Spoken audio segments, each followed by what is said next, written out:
What up, peeps? This is Get With It Sports, place where you get your sports the way you want it. I'm Glass. And I'm Brandon.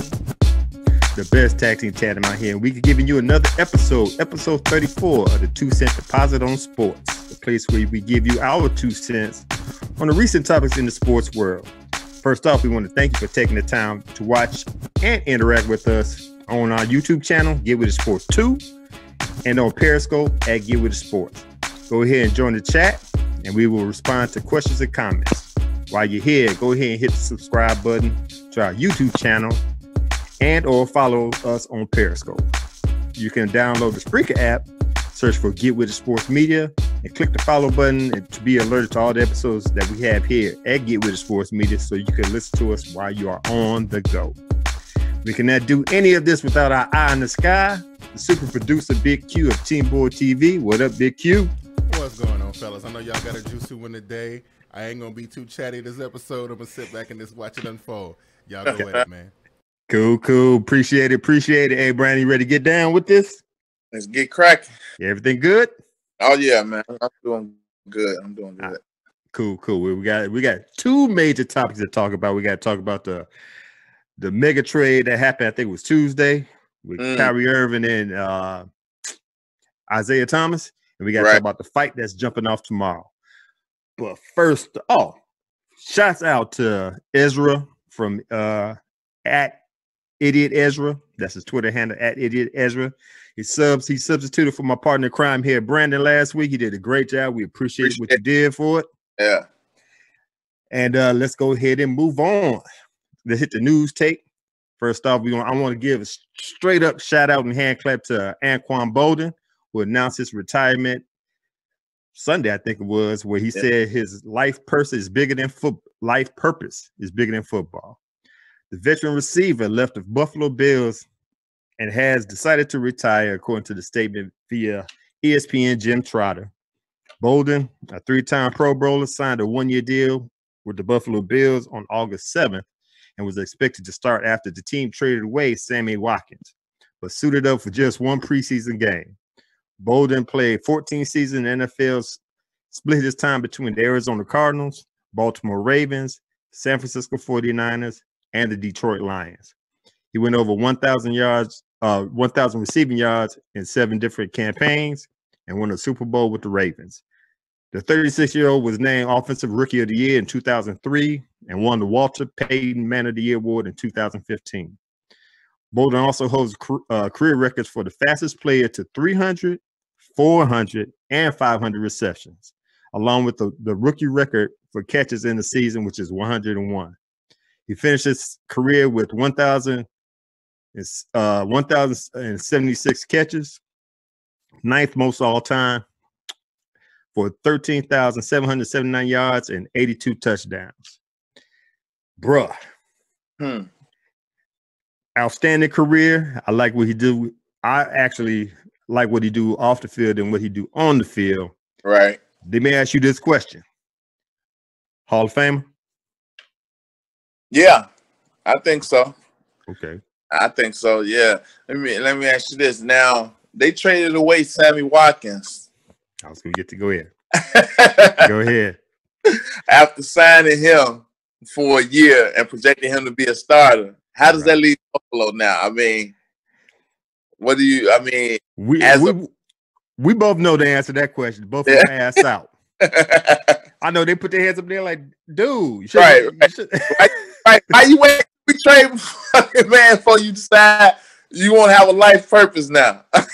Right. You know what I'm saying? I like let your morals jump in front of all this, man. Dude. Yeah. You know what? I put you like this. He probably played that one preseason game, said, damn, Tyrod Taylor, you ain't like I thought you was, and looked at the rest of the game like, shit, I'm out this bitch, boy. Right. I ain't got time for this. And plus it gets hella cold down there. Oh, up there in Buffalo. Yeah, it does. Yeah. He ain't ready for that, man. So I totally agree with you. He's not a first round Hall of Famer, but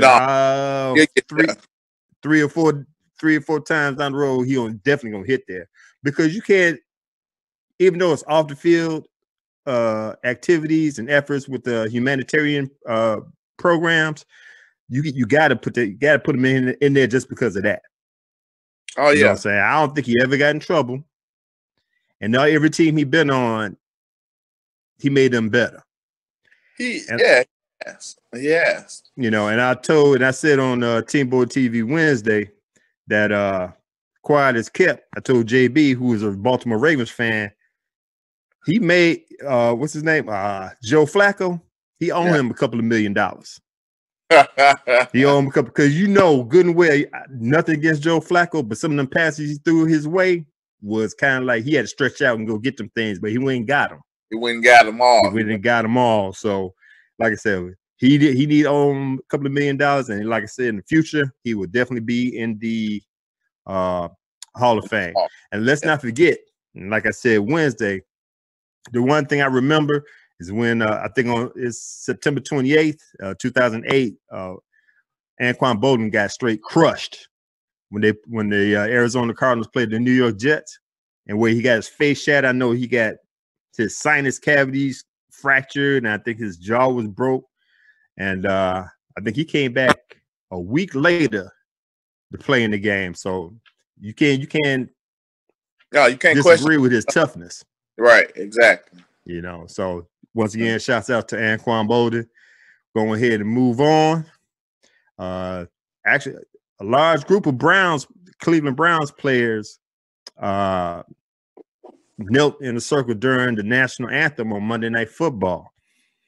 The players appeared to include Jamie Collins, Duke Johnson, Kenny Britt, Jabril Peppers, and Seth DeVal, who is white. They kneeled during the national anthem before Monday's preseason game against the New York Giants. This is the largest anthem demonstrations any team has displayed during this preseason.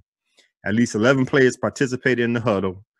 Rookie quarterback Deshaun Kaiser stood near the group as well. Head coach Hugh Jackson said early last week that he would prefer players not to participate in the demonstrations, but later clarified that he is not against any protest. Yeah, go ahead and backpedal on that, man. Right. The Browns released a statement during Monday's game expressing that they would prefer players to stand for the anthem, but respect the freedom to demonstrate. What you think about this, bro? You had 11 players kneeling in the huddle in prayer during the national anthem. You know what? I think right now, is this going on, 2 years? This is going on the second year. Yeah. On the second year, right. I think it's really caught on with the league now. I think you're going to see more of that. The players are getting together now saying, hey, if it can happen to him, it can happen to us. And, for whatever reason, and they trying to show the league that, it's bigger, this is bigger than football, right. And I think you're going to start seeing a lot more of this, right. You're going to have, your twos and fews who still, say what they're going to say, but it's always, it's always strength in numbers. Right. So my thing is, okay, after all this is done, my thing is, okay, what now? I mean, all this can still be done, and every team can be doing this throughout the season, and Kaepernick still won't have a job. True that. So, okay. But it's still saying something. It's saying something to the league, and why not only going to be in this sport. Once you start seeing it in the NBA, and maybe towards the end of the season in Major League Baseball, so it's something to keep an eye out on. I totally agree. Yeah, you know what? I give a hand clap to the Cleveland Browns because just like I said in the notes, Hugh Jackson a week or two ago said he preferred none of his players kneeling during the national anthem because he feels a certain way about the national anthem and the American flag. And I guess these players are like, oh, that's how it's going to be? Okay, we're going to do this. So like you said, strength in numbers. So you can't sit all these players. A couple of these players are your main players, and you got Jabril Peppers, which you just drafted, Deshaun Kaiser, which you just drafted. Exactly. So you got some major players that you can't make an example of because you need them. Hell, you the Cleveland Browns, you need all hands on deck. Right. All hands. Right. So I totally agree with what you said. I said Wednesday night. The thing is, I think my problem is the focus on what the fans are looking at and what the owners, you could say, are looking at. Don't look at the protest. Look at what they're protesting for. What I'm saying? And I'm nothing against fans. Everybody got their own decisions, got their own opinions, and all that stuff. Just focus. I put it like this. Everybody said you need to respect the flag. I'm gonna get on my Black Panther soapbox real quick. Yeah, you want me to respect the flag, right? But let's not forget the flag patch is on the right-hand side or right shoulder or over the heart of the police officers that took the time. Well, I ain't gonna say take the time. That went on ahead and shoot unarmed Black victims. And the American flag is sitting on the right side of the judge that letting these officers get away with it. So you know what? You want us to respect the flag? Want us to respect the flag? Well, you respect us first. Then we'll think about it. Goes hand in hand. You're right. You know what I'm saying? That's how I feel about that. So I see it's going to continue. People taking it to heart. Mad respect to Michael Bennett. Who else is doing? I even give respect to the white players. Derek Carr, Chris Long. Thank you. Yeah. Somebody else white. And I can't remember the name right now. But it's, like you said, it's being a growing thing. People taking this serious. People going ahead, jump out there, and respect the Black players that's kneeling. So yeah, expect more to come. You know what I'm saying? And speaking of Colin Kaepernick, they gave the protest in front of the NFL offices in New York City, which I applaud. And I think I tweeted because I'm Alpha Phi Alpha, and he's Kappa Alpha Psi. And first thing I tweeted was like, "Where's your fraternity brothers? Where's KA Psi at?" But evidently they turned up at the headquarters. Congrats to them for doing that. A lot of people showed up. Is it going to change anything? Probably not, but it was a good look. And this one gets me. Now everybody's saying that his talents on the field didn't show up. They dwindling or they falling off. Yet still, I think they had like a 3-tier, 4-tier quarterback thing on ESPN. Colin Kaepernick was 28. Out of the quarterbacks in the league now? Out of all the quarterbacks in the league, he was number 28. He don't have a team, but he's ranked 28 on that list. Yeah. So evidently his talents didn't dwindle off that bad. And he's right in front of Blake Bortles, who know damn well they need to go ahead and sign him up. I'm in front of Blake Bortles. Like, what's your answer now? You know what I'm saying? So we all know it's collusion with the NFL owners. Now, I just seen this morning that the owner of the Jacksonville Jaguars said, hell yeah, I'll go ahead and sign them up. So that might be a good look for Kaepernick in the Jaguars uniform. And all I got to say to Kaepernick is keep your mouth shut. Tell your girlfriend not to tweet anything to disrupt this. He had a chance in Baltimore, but she went on here and tweeted that Django reference between the characters for Samuel Jackson and oh no, she didn't. Yeah, it's comparing them to the owner, the Baltimore Ravens owner, and Ray Lewis. So that kind of like messed that whole situation up over there. So all I got to tell is Kaepernick is keep your girlfriend in check and don't do nothing wrong, man. You might get a team. You might get on the Jacksonville Jaguars, man. Right. So, but like I said, that was a good look with the protest. Let's go ahead and move on. Now, this one gets me. This tells me that people take this racial situation to the extremes on both ends. Mm-hmm. Now, this next story I'm about to say is an example of that. ESPN removes announcer Robert Lee from Virginia game due to name coincidence. ESPN president John Skipper wants to clear the air surrounding the company's decisions to pull a broadcaster's assignment from Virginia's season opening game. A report surfaced Tuesday from Clay Travis of Outkick the coverage that ESPN had taken broadcaster Robert Lee off Virginia's game against William and Mary because of the similarity of his name to that of famous Confederate General Robert E. Lee. ESPN later issued a statement asserting all parties involved in the decision believe it was the correct outcome given the recent events that occurred in Charlottesville. Do you think they took it too far? You had announced the name of Robert Lee, and you made a decision. It might not be a good look for you to be on there. Now, they didn't fire him. They just moved him on to another assignment. Because this game was played in Virginia against William and Mary. You know what? I get it. I get why they did it. But it's just terrible where the American society is right now that this has to be done. Mm-hmm. You know, that's the bad part about it. You know, now I get it. They want to slow down some backlash.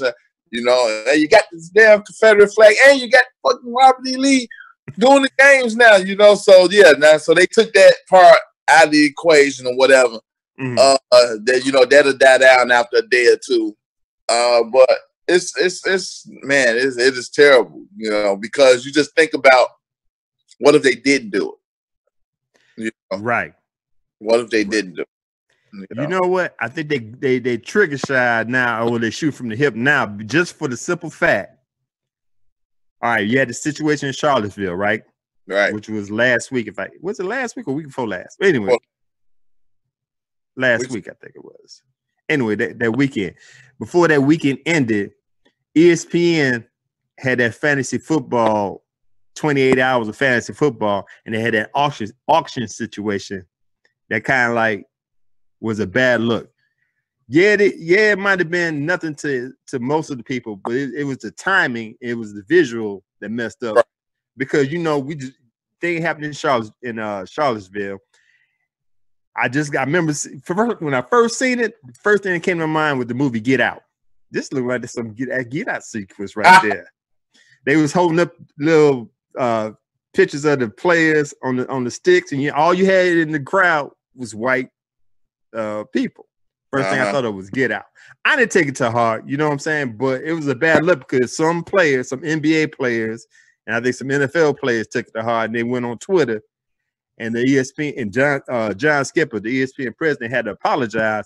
So now let's fast forward here with the Robert Lee. They like, we can't double dip on this stuff right now. So we're gonna ahead and move you to another situation. And my thing is this: all you had to do is change his name to Bob Lee. Just say your name is Bob Lee. Ain't nobody gonna pay attention.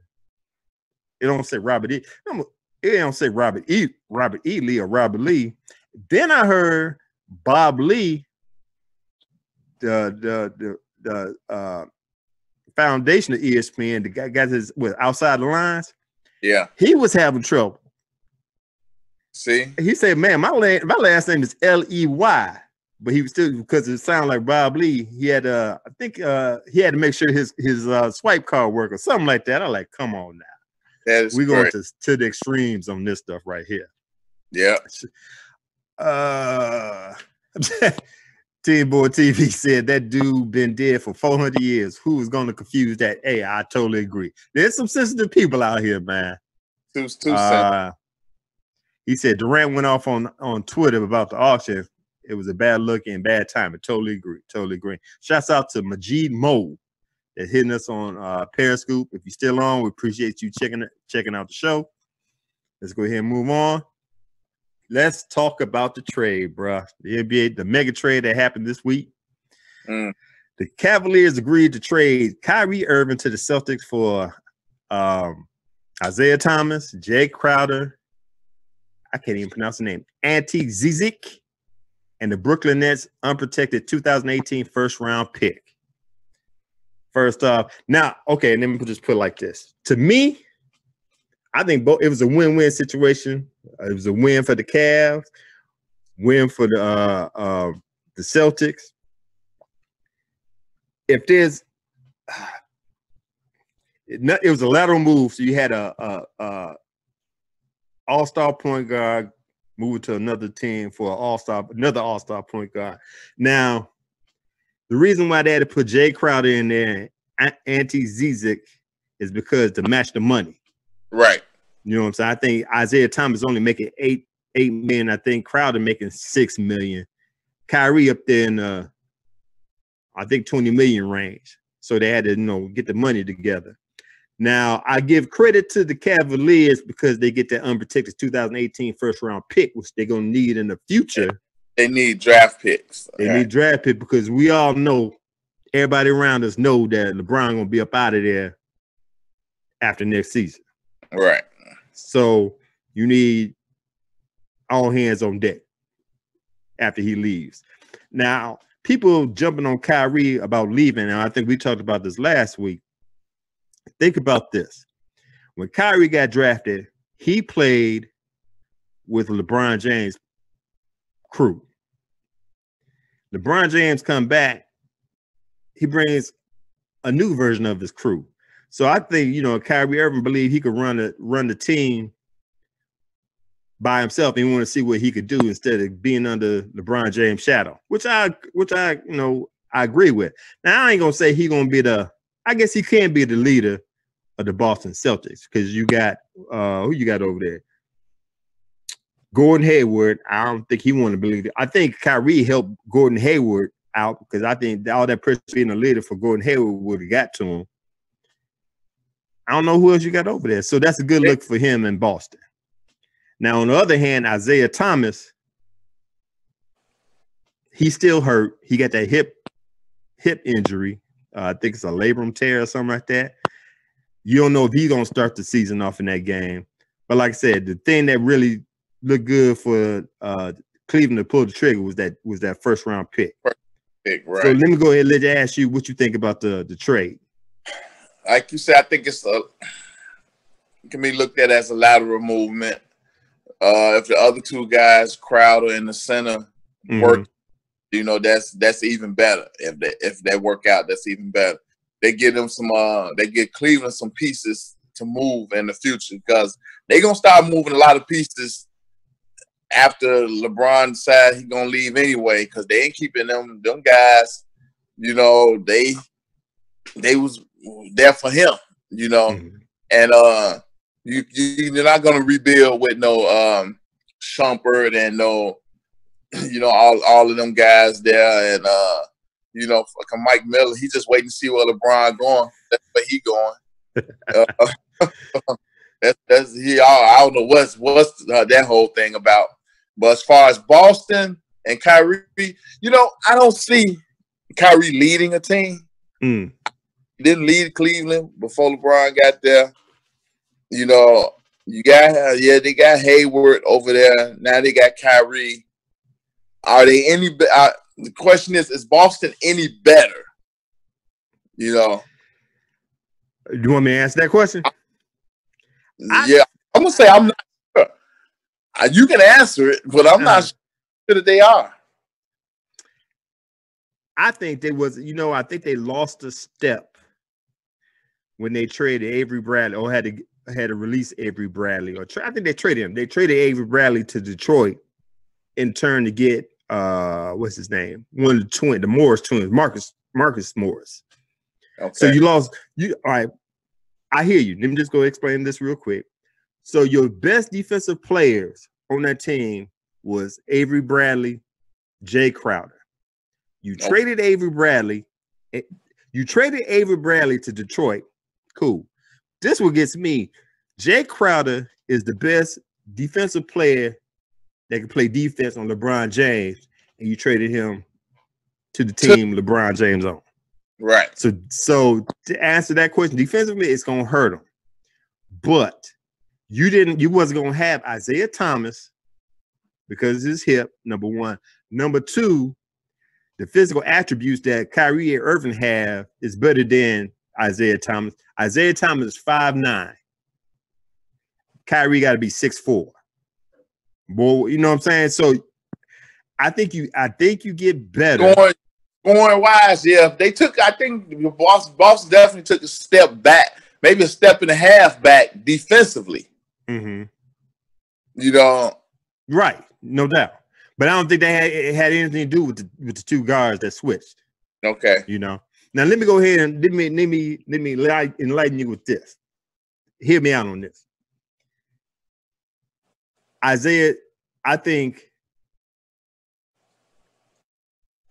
what's his name? Danny Ainge got relieved to get rid of Isaiah Thomas. Not saying Isaiah Thomas can't play. Isaiah Thomas is 5'9", and he's looking for a max contract after this season. I don't even think he deserves a max contract. But because he's so beloved in Boston, it would have been a bad look that you're going to release. Okay, I get. You know what I'm saying? You're going to release Brown? I mean, I'm sorry, I'm going to release Brown. You're going to release Thomas after all he did? So that relieved Daddy Ainge of giving this man max money or fighting giving this man max money. I think he's due to the max is $177 million. Let me ask you this: you think Isaiah Thomas worth 170?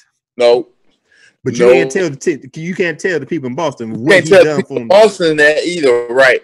And I think, in my opinion, more than half the people that got max deals this offseason ain't worth it. You know, correct. So he was going to, if he stayed in Boston, he was going to get it. You know, just because, right? You know, right. So just because. That's a plus for that. And Isaiah Thomas looking for max money because I was going to write a story in the blog page about Isaiah Thomas. He has a pair of flip flops with Brinks trucks on the front. I'm put it on this weekend, but yeah, he already know he's gonna shoot for the max contract. And he should, exactly. Because money is there. And he putting up the points to show you that he's an all-star point guard. He deserved that money. Shouts out to D Brown on Periscope. We appreciate you coming on. He said they didn't want to max him out. Totally agree. Now they passed the buck to Dan Gilbert on the Cleveland Cavaliers. You know damn well Cleveland is not going to max him out. So the thing is, if he don't get a max, he's due to get a max deal. I got it on the notes somewhere. Here it is. He's due to get a max deal, $177 million from the Cavaliers, or $131 million from a team he goes to. So somebody going, oh, okay, you think $131 million? Is he worth that? No. Right. No. So somebody's gonna pay him. I hope somebody's gonna pay him because he's a good player. You know what I'm saying? Yeah, player. Yeah. $131 million to go? No. Nah, right. You know what I'm saying? No. Okay. So they play October 17th. They play when the season opens on October 17th. Who gonna win that game? Opener? They got the season opener. Who gonna win that game? Isaiah playing? Huh? Who's gonna win a game? If Isaiah play? Yeah. Cleveland. Nah, I'm gonna go with Boston. Check this out.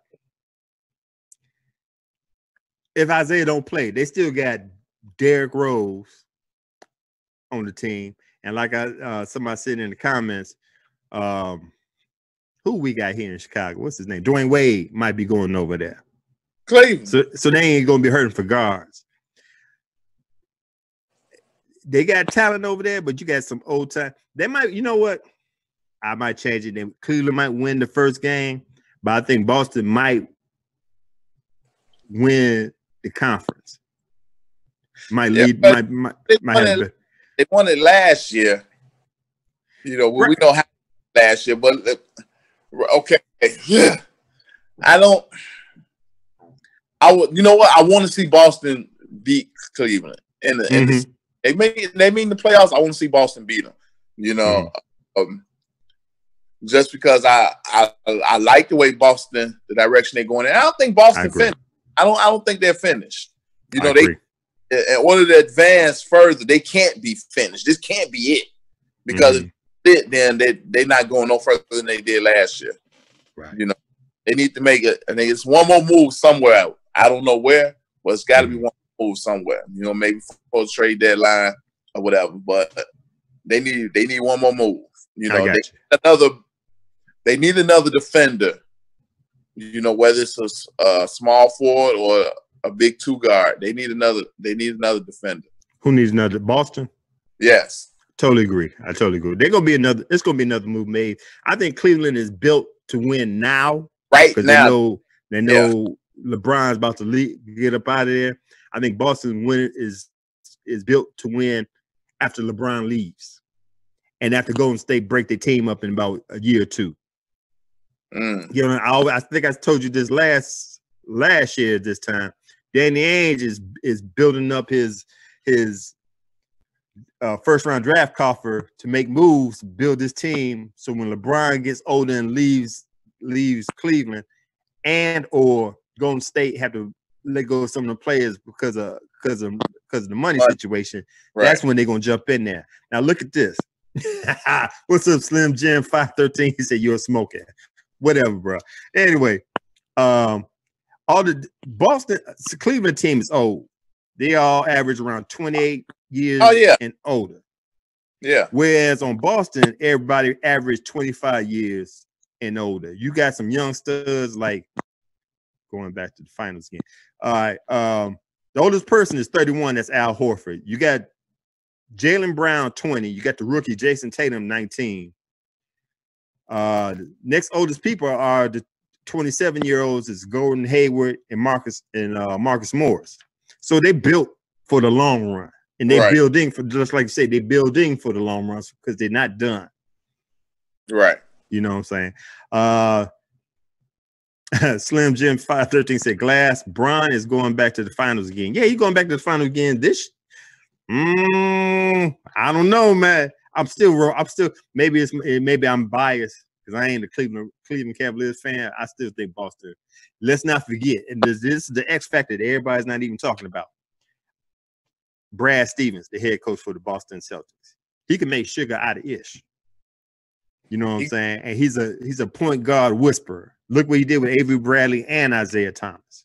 They wasn't doing all this stuff when they was on different teams or before Brad Stevens got there. So I think Brad Stevens is going to bring out the best out of Kyrie Irving, number one. Number two, he know what he's working with. And he can make moves to get the best out of the players he got on this team. So I'm still rolling with Boston. Okay. Me too. Yeah. I'm just saying. Slim J 513 says they can trade that luck for Boogie Cousins. I don't know. We gave him Boogie. Wait, who? Boston? If Boogie Cousins goes to Boston, it's a wrap. Yeah, for the East. Said the lottery pick for Cousins or another superstar. Totally agree. Boston might not be able to beat the Timberwolves. Timberwolves ain't ready yet. Not ready yet. And Timberwolves in the West, bro. They're not in the East. Timberwolves in the West. Pertaining to the story we were just talking about, Ray Allen, former, what was the last team? He was on Miami Heat. He said fans should be pissed off at the disloyalty to Thomas. Isaiah Thomas was a huge fan favorite in Boston and was committed to a Celtics organization where he became a household name. Regardless, the all-star guard was sent packing to the Cleveland Cavaliers for Kyrie Irving, proving that even supposed franchise players can be expendable. The recent trade and the subject of loyalty to the Celtics hit home for former NBA sharpshooter Ray Allen, who continues to get ragged on for leaving Boston to join the enemy, Miami Heat, following the 2011-2012 campaign. Allen shared and commented on an Instagram post from Caron Butler on Thursday, with Butler questioning why players should show loyalty to a franchise when that same courtesy isn't extended from the other side of the table. To strengthen his point, Butler brought up the fact that Thomas, who liked the post, competed in the playoffs for Boston just one day after his sister was killed in a car accident, yet was still shown the door in the offseason. Meanwhile, Allen noted that when a team trades its talent, it's considered just a business. Yet when a player has the right to walk and elects to do so, it's often viewed as a slap in the face to the organization, the fans, and the city. Do you agree?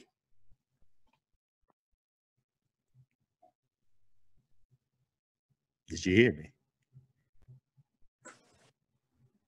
Oh, he froze up on me.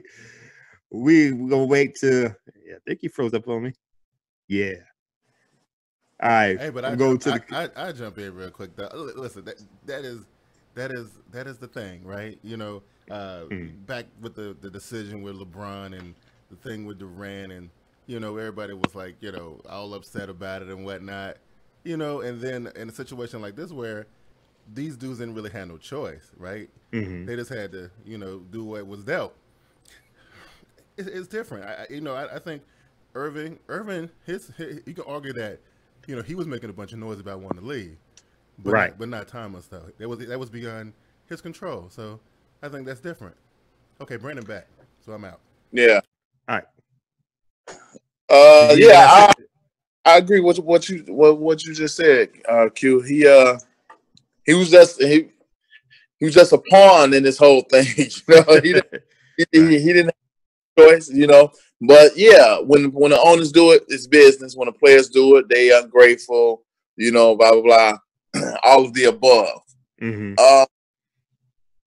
We'll see. That's because the players decided that, and you know, the fan base decided that. The owners always looked at it as a business. They always will. You know, we get outside, you know, our skins or whatever as fans, and you know, they disloyal, they don't want to do this, they don't want to do that. It's still a business, which goes all the way back to with the whole Durant thing.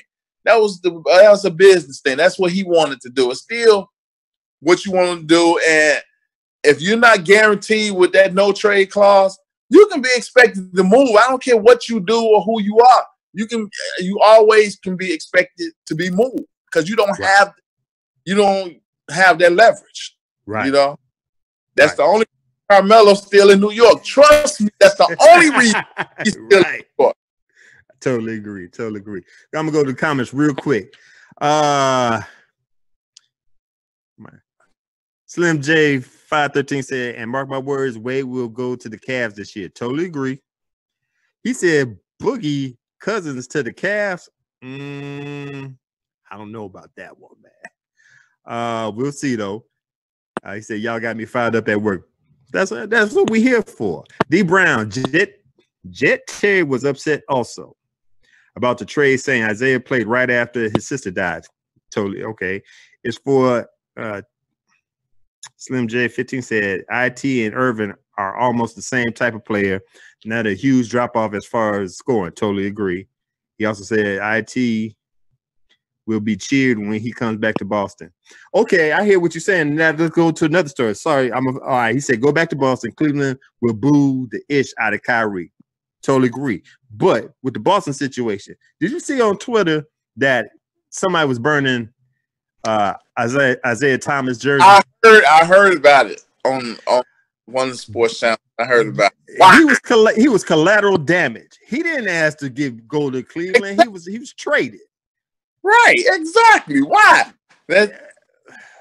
Somebody just wanted to burn something, man. Just wanted to be right. out. You know, fan is for fanatics, so right. I can expect that. Sense. And them damn jerseys cost too damn much to be burned. Man, you know what I'm saying? Totally agree. Kobe Altman robbed the Celtics. Did they rob the Celtics? Yeah, they got more out the deal. I guess you could say that the Cavs will trade the Nets lottery pick. Yeah, the Cavs will trade that Nets lottery pick to get what? And who's gonna go there? Everybody. If I'm a major player, I'm gonna ask LeBron, dude, what you gonna do next year? You gonna stay or not? Because if you ain't gonna stay, I'm up. I'm not even gonna take this trade if you ain't gonna stay more than a year. Let me ask you this: if everything goes well with the setup now with the Cleveland Cavaliers, you think LeBron gonna stay or he's still up? No, LeBron got one more after this year. I think he's gonna make a move to see. He's gonna see where he could go to get that one last push for a couple rings. You know, whether it's LA, whether it's, you know, wherever he go. I don't think it's in Cleveland. Okay.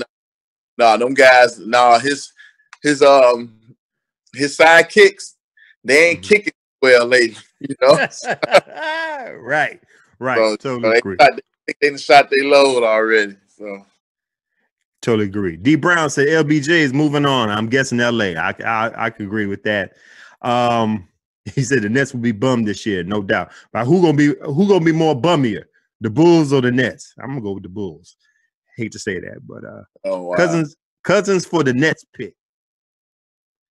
I can see that. That's a good look. All right, but now I'm just gonna let you know Danny Ainge is out of Nets picks, but he still got Lakers picks. He still got, I think he got like 5 more picks in his arsenal, first round picks. So Danny Ainge ain't hurt. People saying, "Oh, they should have traded. He shouldn't trade that pick." Dude, he got spades in his back pocket. He ain't hurt for no picks. Right.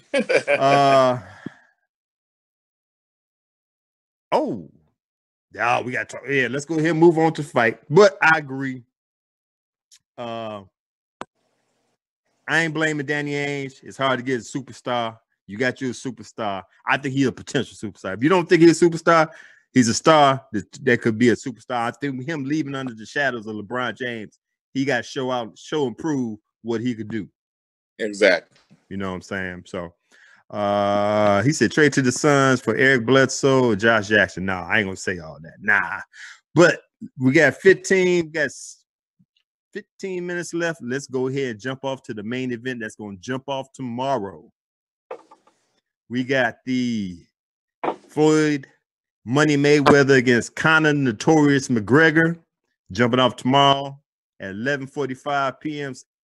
Eastern time at T-Mobile Arena. I didn't even know. I thought they were going to play at the MGM, but come to find out, the T-Mobile Arena is owned by MGM, so they're going to make their money in Las Vegas, Nevada. It's going to be a Showtime pay-per-view in UFC. Broadcast begins at 9 p.m. Eastern Standard Time or a live stream at Showtime if you get the Showtime app. The much hyped bout between boxing legend Floyd Money Mayweather and MMA superstar Conor the Notorious McGregor is here. Mayweather came out of retirement for this fight. The 40-year-old hasn't boxed since defeating Andre Berto in September of 2015, 2 years. And on the line again is Mayweather's perfect 49-0 record. He's repeatedly said this will be his final fight for real this time, as he attempts to exit the sport's 50-0, which would best Rocky Marciano, the heavyweight champion who retired with the 49-0 record. McGregor will make his boxing debut, and that's basically what makes this fight more intriguing. With over 5 million expected to watch on pay-per-view, they'll fight at 154 pounds and will use 8-ounce gloves, an exception made due to the crossover nature of Saturday's matchup. 10-ounce gloves are the standard for fights at 47 pounds or heavier, but because McGregor is used to 4-ounce gloves, MMA gloves, the decision was made to go lighter. Mayweather, the best boxer in his generation and the heavy favorite to win, while McGregor undoubtedly believes he's the best fighter on the planet. There's no denying a simple fact. He has zero boxing experience. The Irishman will be looking to strike, to land a knocking punch out. Mayweather, whose defensive proficiency is well documented, will be searching for his first KO since 2011 and only his second since 2007. Tail of the tape, Mayweather 40 years old, McGregor's 29. Mayweather is 5'8", McGregor's 5'9", both of them 154 pounds. Mayweather got a 72-inch reach, while McGregor has a 74-inch reach. We know both records 49-0 for Mayweather with 26 knockouts. McGregor 21-3 with 18 knockouts. The strength for the Mayweather is his defense, and the strength for McGregor is his power. We already know who's gonna win this fight, right? Yeah. Let me ask: can McGregor kick in this fight? No, man. Straight boxing That's moves, man. Like, why is there? You know, what the hell make you think he got a shot at this? I'm gonna tell you why I think he got a shot in this. Go ahead, Big Q. I'm about to jump. I'm gonna let you know. He is a real fighter. I'm not saying that Mayweather's not. He's a boxer. He's one of the best in the world. But I think if McGregor can hit him, it's lights out for your boy Floyd. I think a couple McGregor punches to the grill, and this is when it's over. I really believe that. Wait. Hold up, Big Q. Say that one more time. I think. Look, I understand. Mayweather do that little, rope-a-dope, and juke and jive. I understand. I'm just saying, if McGregor can hit him, it's a wrap. That's all I'm saying. You know what?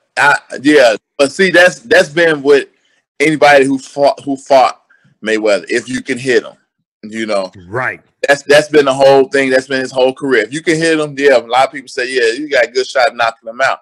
But ain't nobody thus far has really had a chance to get them one or two solid, hits on him without him rolling his shoulders and taking all them blows, from the back. Yeah. So, all right. Let me go to the comments real quick. D Brown says, "Man, that ain't gonna be no fight." Slim J 513 said, "Man, we really talked about that clown show." LOL. Slim Jim also said, "I'm going to find a free string. Ain't paying for that ish." Totally agree. Slim J also said he's gonna knock the Lucky Charms out of his butt. Well, why are we talking about the money though? Because this is the most Q. Thing He says you want to make a bet about what? No, I ain't doing that. But because, like I told you before, I got a feeling that this match ain't 100%, up the middle. It's got some WWE. Oh yeah. It's got some flavor in there like that. So I'm on the same page with you. It's all about the money. And like I said, we had said it was originally may go 3 rounds, but I think they're gonna want to give people their money's worth because they making a lot of money off this. It may be extended. I think at the end of it all, Floyd will, be, the winner. But, I mean, if he go 50-0 and McGregor get his chance to hit him 1 or 2 times, people feel like they got their money's worth just to see Mayweather got hit. He got beat up a little bit. So trust me when I tell you, Glass. We spoke about it earlier. This match has been meticulously planned from bell to bell. Each fighter knows exactly what's getting ready to happen. And I'm telling you, the fans, like, the amount of money they're getting ready to cash in on this, it'll be a spot in there where McGregor gonna feed a couple of them to Mayweather. It's going to look like it's going to go one way, and then it's going to go another. But it's got too much. It's too scripted to me. So you're trying to tell me this got the pro wrestling ambiance to you, right? Absolutely. Okay, I hear you. If it wasn't for that John Jones stuff, you was gonna say. Oh, that's what I got to. Oh, if we got time, we got to talk about that too. Yeah, you was gonna see it go to the next level. You know what I mean? But he kind of messed that up. But but that's where UFC and the WWE had. They are in a partnership right now. Trust and believe when I tell you this. Especially if that's what somebody I heard somebody rumor that McGregor and Mayweather had all these trash talking situations, but behind the scenes they probably drinking wine, laughing at the fans like, look what we got going on here. Look at all this money I'm gonna make. You know what I'm saying? Because in this match ain't no loser, man. I mean, it's a loser. Somebody gonna get their hand raised, but at the end of the day, ain't nobody losing in this one. You know I totally agree. Because I guarantee you, let me go to the comments. That's an exhibition fight. Can't even take it seriously. Totally agree. That's D Brown.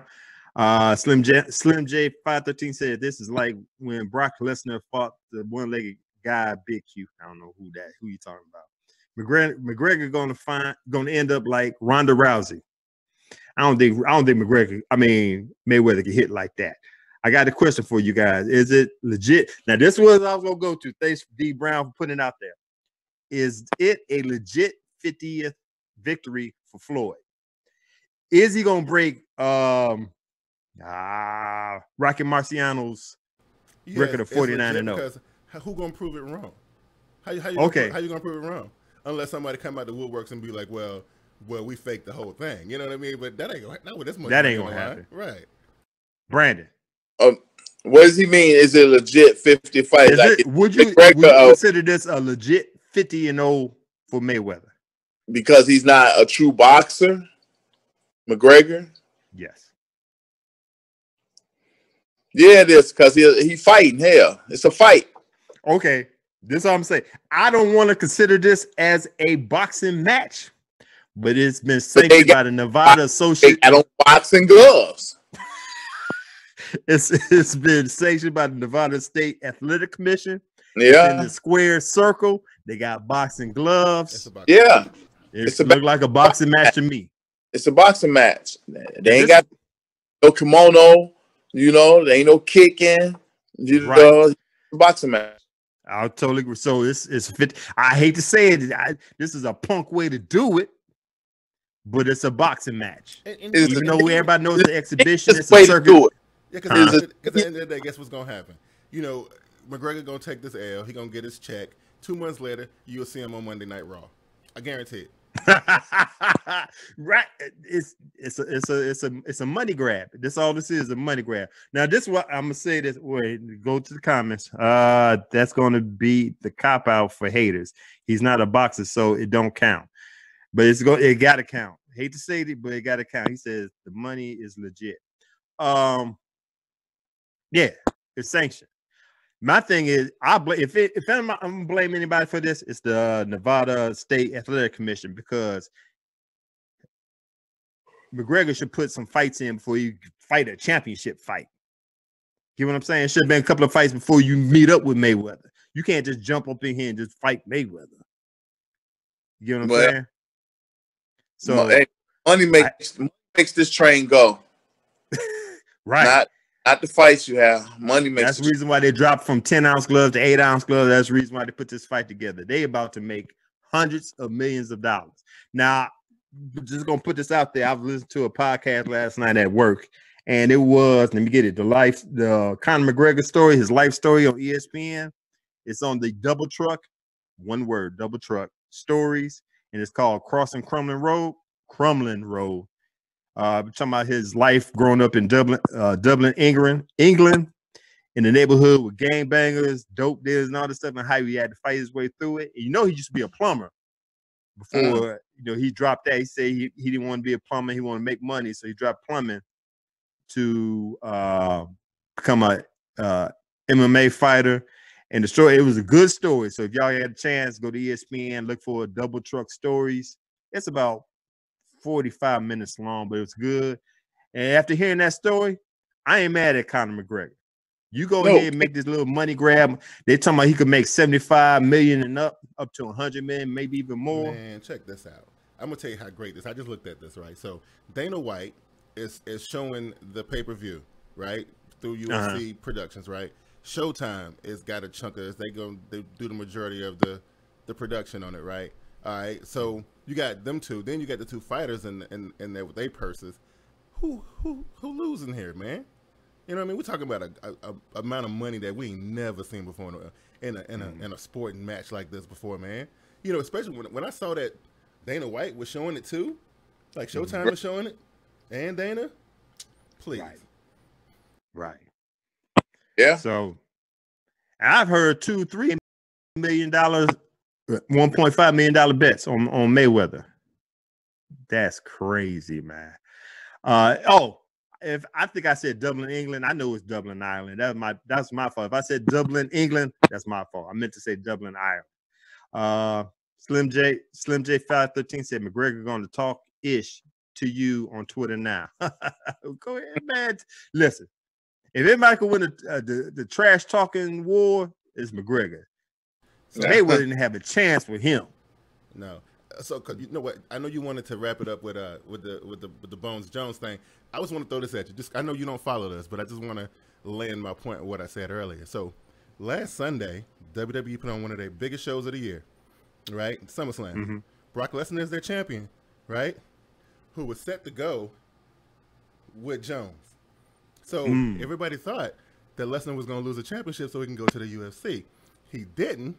Because Jones been working with the WWE, but now he done messed everything up, and now the money messed up. So I'm just setting the table for you to let you know how this UFC WWE thing work. Just letting you know. Good look, Big Q. That answers a whole lot of questions right there. I'm like, how Brock Lesnar going to beat? But I see, right? He know John Jones going to be out for 4 years. He could get a 4-year suspension. And here's the thing, right? So they put Brock Lesnar in a 4-way match, which the champion never wins, right? Because they were setting this up so Brock can have an easy way out. Because the whole thing was, if Brock loses the title, he's leaving WWE to go to UFC. But he won because Jones got in trouble. You see what I'm saying? Right. Totally agree. That is crazy. Man, that tripped me out when, all right. Oh, I think I got it on the blog page. But anyway, back to John Bones Jones. What was it? Tuesday came out that he tested positive for PEDs. Yeah. Dude. Now, he should get stripped of the belt, give it back to Cormier, and he needs to get suspended for 4 years. This man can't learn his lesson. This is the second time he got caught with PEDs. This what gets me. If I was Dave Cormier, if I was him, I'd be like, man, to hell with John Jones, man. Cormier is 19-2, and the 2 bouts he lost to is to John Jones. And this fool either gonna get busted with cocaine in the system or PEDs. Right. To hell with John Jones, man. I like John Jones, but this man can't act right, man. To me, he the best out there. But you never gonna tell, because he either gonna get suspended for 2 years. Now he's gonna get suspended for 4 years. It just don't make any sense, man. And then in the comments, Slim J said Bone Jones about to go to WWF. I guess that's the only place he can go to. He can still go to WWF. They don't mind steroids, no doubt. Yeah, he ruined his career. I don't know about that, man. The drug thing, that ain't, you can't roll up into the WWE like that. Ask Jeff Hardy, ask these guys, like they don't play them kind of games no more. So he already got 2 strikes against him. I don't know about that. Yeah. So he's done altogether then, huh? He might have a shot. I mean, I don't think his past transgressions would count if he went to go work for Vince McMahon. It's just that they have an eye on him. You know what I'm saying? Right. Because I know if he gets his 4-year suspension in the UFC, he's done in the UFC. Because when he come back, he'll be 34, 35. Crazy. So let me ask you, Brandon, should he get suspended? Yeah. Hell yeah. The 2 matches I lost was to him. Hell, who said he wasn't drugged up then when I lost? Totally agree, man. It's just a shame, man, because John Jones had a promising career, man. He just couldn't get it together. Them demons got to him, Yeah. Well. All right, man. I think it's time to close shop. I want to thank everybody for joining. Slim J 513, D Brown. Appreciate you guys for joining in. Who else was in here? I know we got some. Hold on. There's 2 other people up in here, right? Oh, I can't even pronounce the name. Majid Mo and Suleiman Sajid. They might have been passing through. But anyway, we appreciate everybody joining in. Let y'all know right now, we won't be a show next week. Not because it's Labor Day weekend, it's because me and my wife's 21st anniversary. And as they say, you got to have a happy wife to have a happy life. And she comes before y'all, brothers and fans. Right. So I'm just y'all know right now. We won't have a show next weekend. I want everybody to enjoy their Labor Day weekend. We'll be back Friday after that. So let's go ahead and close shop. We want to thank you guys for tuning in on the show. If you haven't already, go ahead and click the subscribe button or the follow button so you can be alerted to all the new episodes we have here at Get With It Sports Media. We want to once again thank you for taking the time to watch the 2 Cent Deposit on Sports podcast. We want to thank everyone who chimed in on the live broadcast on YouTube and on Periscope. You can find us on Twitter. You can find me at Get With It Sports, Brandon at LEB412. Read the blog post on our blog page at getwithitsports.wordpress.com. Follow us on Facebook /Get With It Sports, or contact us via email at getwithitsports2@gmail.com. You can check us out you can join our Pick 'em or Shut Up League on Yahoo Sports. If you need to get in contact with me to get the password, hit me up on the email address or on Twitter to get the password to join. I think we're about 30, 35 deep right now. I want to give shouts out to the Urban Arena comrades that we have. Of course, our producer, Big Q at Team Boy TV with JB and Vernie B. AA Sports, Diego Barishnikov, Uncle Hate, Kane and Ice, left-handed from New York, and Nicole from TWSS Sports. Check them out. We all under the Urban Arena umbrella. And before we get up out of here, I want to give special thanks to the eye in the sky, the super producer Big Q, for doing his job behind the scene. Appreciate it, bro. Yo, I was gonna not even contribute to the show today, but y'all be getting to some good stuff, man. I had to get in there. You know what I mean? But as always, man, good show. You guys are y'all knocking it out, man. Y'all doing it. Appreciate it. Thanks, bro. And as always, from Get With It Sports, place where you get your sports with a little sweat. The way you want it. See, I went old school there. I forgot where I was at. Anyway, I'm Glass. And I'm Brandon. The best tag team tandem out here in sports talking. As always, be good, be safe, get with it.